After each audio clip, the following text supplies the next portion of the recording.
Excuse me as I bury my head in this. A festive, fresh evergreen wreath is more than just something to decorate your door for the holidays. There's also a rich history in those beautiful boughs.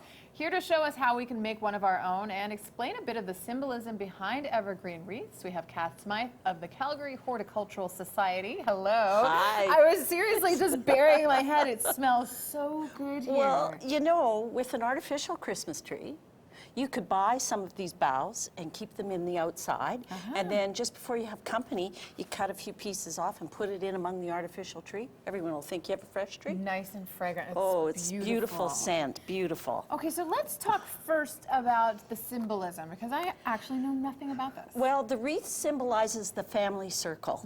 And I used to do wreaths when I worked in the flower shop back in the day. And we used to be making them, and I'd get them all too full. And my boss always said that there had to be a hole in the center, because that was the center of the family. And the circle symbolized keeping the family circle together. So it's not particularly religious, it's No, sort of cross-denominational. It's crossed over from many, many places. And the other part of the evergreens is that they symbolize eternal life.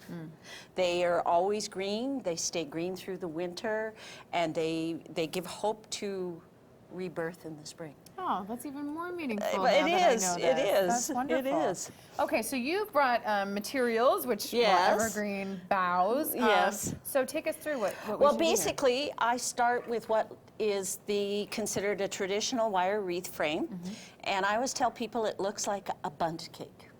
Okay. And then I do what they call traditional wreath mossing, and it's created with woodland moss. Another thing that creates a great scent. Yes. And I use what they call paddle wire. And we always just take and we tie it onto the wreath frame, and we gather the moss, and then we make a bundt cake out of moss, if you will. Yeah, it is. I mean, it's essentially that. You can stick stuff in it. And then the creation requires that you take the boughs, and we have 3 kinds of evergreens going on here. We have the cedar. Okay, so this is cedar. So and I really like the texture, and it's probably the most fragrant. It takes a while. And then my favorite is the silver fir. And I like it because you get a 2-tone look to it. Look, it's dark green on the front, and it's silver on the back. Beautiful. So you can use it either way. You'll notice that in the silver wreath, I turned it upside down so that you'd get the silver highlights. This is so beautiful. And then you use the pine, and the pine is really fragrant.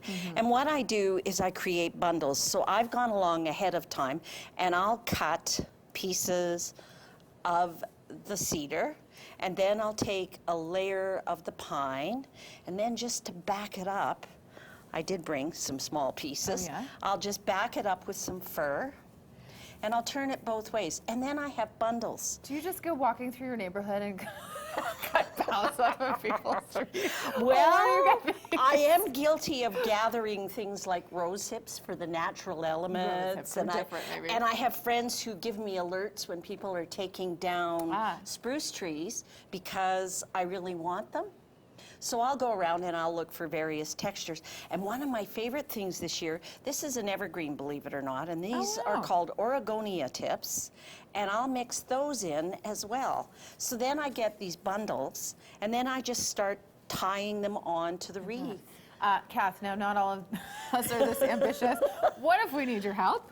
You can contact me through the Calgary Horticultural Society. I do several of these classes at the Calgary Zoo. I do them through the education at the City of Calgary. I do them everywhere. Okay, that's good, because I know that I would certainly want your guidance. All links and information to Kath at breakfasttelevision.ca. Thank you for this. You're welcome. The symbolism is so important. It is truly important.